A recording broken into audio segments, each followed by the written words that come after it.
अब देखते हैं उदाहरण नंबर 5। दिया हुआ है दिए हुआ समीकरण 3x² माइनस 2√6 √6x प्लस 2। ठीक है, तो इसको यहाँ पे लिख लेते हैं अपन। 3x² माइनस 2 √6x प्लस 2 बराबर 0। तो सबसे पहला पद अपना सबसे पहला स्टेप है कि पहले पद को आखिरी पद से गुणा करना है।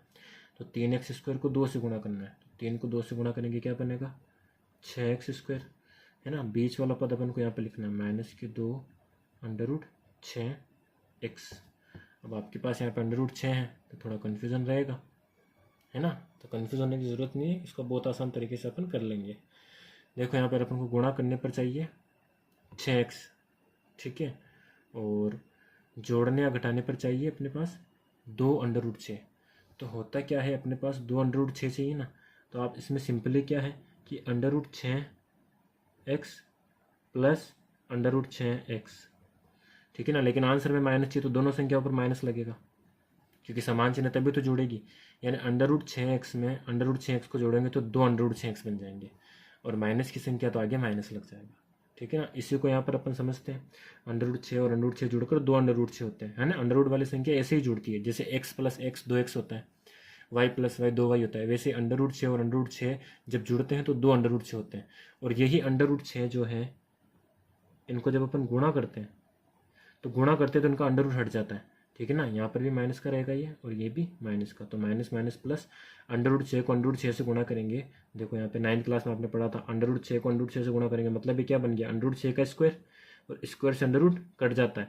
यानी √6 को √6 से गुणा करने पर अपने पास क्या बचता है 6 बचता है, ठीक है। थे तो √6 को √6 से गुणा किया तो 6 आ गया, माइनस को माइनस से गुणा किया प्लस बन गया, और x को x से गुणा किया तो x² आ गया। तो अपने पास जो फैक्टर आए हैं वो क्या है माइनस √6x माइनस √6x।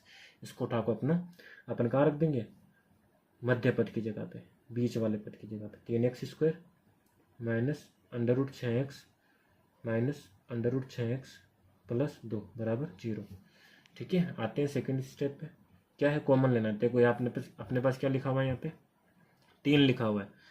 तो जैसे √6 को √6 से गुणा करूंगा तो 6 बनेगा, है ना। वैसे ही 3 को यानी कि मैं क्या लिख सकता हूँ √3 गुणा √3, यानी √3 को √3 से गुणा करूंगा तो 3 बनेगा। यानी जो 3 है इसके अगर मैं टुकड़े करूँ तो क्या बनेगा √3 गुणा √3, है ना। ऐसा अपन क्यों कर रहे हैं वो अभी समझ में आएगा आपको। साथ में x² है तो x यानी कि कितनी बार गुणा हो रहा है 2 बार, ठीक है। अब यहाँ पे कौन है √6 है, √6 है, ठीक है। तो ये x² था तो मैं यहाँ पे x को लगाता हूँ, √6x है, ठीक है। तो √6 के देखो टुकड़े क्या बनेंगे √3 गुणा √2। √3 को जब √2 से गुणा करूंगा तो 3 दूनी 6 और साथ में अंडर रूट लगा हुआ रहेगा तो √6 बनेगा, और इसके साथ में कौन है x है। तो √6 के टुकड़े क्या हो गए √3 गुणा √2 और साथ में x है। तो अब देखो कॉमन कौन आ रहा है √3 कॉमन आ रहा है ना, और x कॉमन आ रहा है। तो अपन कॉमन क्या लेंगे √3x, ये अपन कॉमन ले लेंगे। अब इस 3x² में, यानी ये 3x² यहाँ पे अपन ने खोल के लिख लिया था, √3 और x बार चला गया, पीछे क्या बचा √3 और x ही पीछे बचा। तो यहाँ पर ब्रैकेट के अंदर अपन लिख देंगे √3x, ठीक है। यहाँ पर माइनस है तो यहाँ पर क्या लग जाएगा माइनस। अब इसके अंदर से देखो √3 और x बार कॉमन चला गया, पीछे कौन बचा √2, तो यहाँ पे मैं लिख दूंगा √2। आगे बात समझ में। अब इस वाले पर आते हैं, ठीक है। तो इसमें अपन को क्या लिया हुआ √6x दिया हुआ, तो √6 के टुकड़े अपने पास ये है। 2 के टुकड़े अपन देखते हैं, 2 के टुकड़े 2 के कैसे बनेंगे, जैसे अपन ने 3 के किए थे। 2 के टुकड़े क्या बनेंगे √2 गुणा √2, गुणा होंगे तो अंडर हट जाएगा 2 बन जाएगा। तो अब इन दोनों में से अपन को कॉमन लेना है, तो इन दोनों में कॉमन क्या आ रहा है √2 इसमें भी है और इसमें भी है, तो √2 कॉमन आ रहा है इसमें से। क्या कॉमन आ रहा है √2, तो अपने साथ में माइनस का भी कॉमन ले लेंगे, माइनस बार, तो √2 बार आ गया, है ना। इस √6x में से √2 बार चला गया, पीछे कौन बचा √3 गुणा √x। तो यहाँ पे क्या बच गया अपने पास √3x, और ये माइनस जो था ये तो बाहर आ गया, तो ये प्लस का बच गया। ये प्लस का था, इसमें से माइनस बाहर चला गया तो ये क्या यहाँ क्या बन जाएगा माइनस बच जाएगा, ठीक है ना। 2 में से यानी 2 ये है, इसको कैसे लिख लिया अपन ने √2 गुणा √2, इसमें से √2 बाहर कॉमन ले लिया तो पीछे कौन बचा √2 बराबर 0। आगे बात समझ में। अब नेक्स्ट स्टेप क्या है कि एक बार जो कॉमन लिया था उनको साथ में लिखो √3x माइनस √2, इधर जो ब्रैकेट आया था सेम उसको एक बार लिख ला √3x माइनस √2, दोनों सेम ही आ रहे हैं, है ना। तो अब इसको सोल्व कर दो, तो √3x माइनस √2 बराबर 0, और इधर भी अपने पास क्या है, √3x माइनस √2 बराबर 0। तो इस माइनस √2 को उधर भेजेंगे तो बन जाएगा √3x बराबर प्लस का √2। ठीक है, ये √3 इसके गुणा में उधर जाएगा तो x बराबर √2 बटा √3। ठीक है, अब क्या होता है इसके अंदर कि हर जो होता है यानी ये जो अंडर है ये कभी भी बटे में नहीं होना चाहिए। तो इसके लिए अपन क्या करेंगे, यहाँ पे परिमेयकरण करेंगे। परिमेयकरण करने पर, ठीक है, तो x बराबर परिमेयकरण कैसे करते हैं कि जो बटे में आपको संख्या दे रखी है √3 उसी से यहाँ पे ऊपर और उसी से नीचे गुणा कर देते हैं। तो √2 को √3 से गुणा करेंगे। एक सेकेंड, अब आपको दिख रहा होगा ना। देखो परिमेयकरण में क्या करते हैं, जो हर के अंदर अंडर रूट संख्या होती है अंडर रूट के अंदर उसी से अपन ऊपर और नीचे गुणा कर देते हैं। तो √2/3 था, ऊपर भी √3 से गुणा कर दिया, नीचे भी √3 से गुणा कर दिया। ठीक है, तो अब √3 को √2 से गुणा करेंगे। यहाँ पर अपन ने गुणा किया था, ये देखो यार √3 को √2 से गुणा करेंगे तो क्या बनेगा, √6 बनेगा। तो x बराबर हो जाएगा अपने पास √6 बटे √3 गुणा होकर क्या बन जाएगा, 3 बन जाएगा। तो अपने पास पहला मूल आ गया √6/3। पहला मूल आ गया अपने पास √6/3। ठीक है, आते हैं इस इधर सेम ही संख्या है तो इधर भी क्या आ जाएगा अपने पास, वापस सेम लिख देंगे अपन। √3x बराबर √2। ठीक है, तो x बराबर √2/√3। इधर भी सेम ही दिक्कत आ रही है ना, हर के अंदर अंडर आ रहा है तो परिमेयकरण करेंगे। तो यहाँ पर भी लिख देंगे, सेम लिखना है क्योंकि समीकरण सेम है ना, इसलिए दोनों जो आए थे वो दोनों सेम आए हैं। परिमेयकरण करने पर तो क्या हो जाएगा, ये परिमेयकरण कैसे करते हैं पिछली बार आपको दिखा नहीं होगा। देखो जो हर के अंदर होता है ना अंडर की संख्या उसी से अपन एक बार ऊपर और एक बार नीचे गुणा कर देते हैं, √3 गुणा √3। ठीक है, तो ये दोनों गुणा होकर क्या बन जाएंगे अपने पास, √3 2 को √3 से गुणा करेंगे तो √6 बन जाएगा और √3 को √3 से गुणा करेंगे तो यहाँ पर बन जाएगा 3। तो अपने पास दूसरा मूल जो कि दोनों सेम है। ठीक है, तो हमारे पास जो मूल आ गए हैं हम यहाँ पर लिख देंगे अपन। अतः समीकरण 3x² माइनस 2 √6x प्लस 2 बराबर 0 के मूल दोनों है तो दोनों लिख दो, √6/3 √6/3 है। यह हो गया आपका उदाहरण नंबर 5।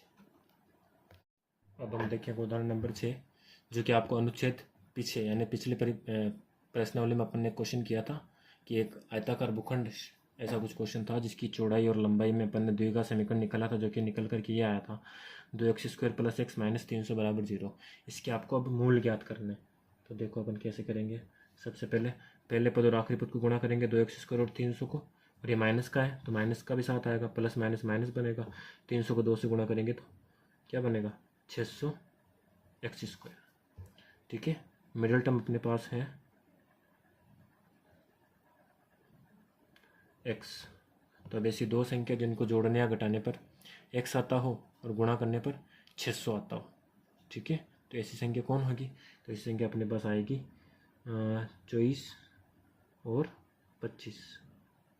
ठीक है, अब देखो यहाँ पे आंसर में माइनस आना चाहिए यानी इन दोनों में से एक संख्या पर माइनस होगा जब भी आएगा, क्योंकि दोनों पर माइनस लगा दूंगा तो माइनस माइनस प्लस बन जाएगा, है ना। एक संख्या पर माइनस लगाना है, अब कौन सी पर लगेगा वो अपन को इससे पता चलेगा। देखो यहाँ पर अपन को x चाहिए यानी कि 24x और 25x, इनको क्या करना है अपन को घटाना है। जब भी x आए मतलब एक x आएगा, ठीक है ना, ये x का मतलब एक x है, एक यहाँ पे लिखते नहीं है ना। तो इनको अपन घटाएंगे जब भी, और घटाएंगे कब, जब चिन्ह अलग अलग होंगे।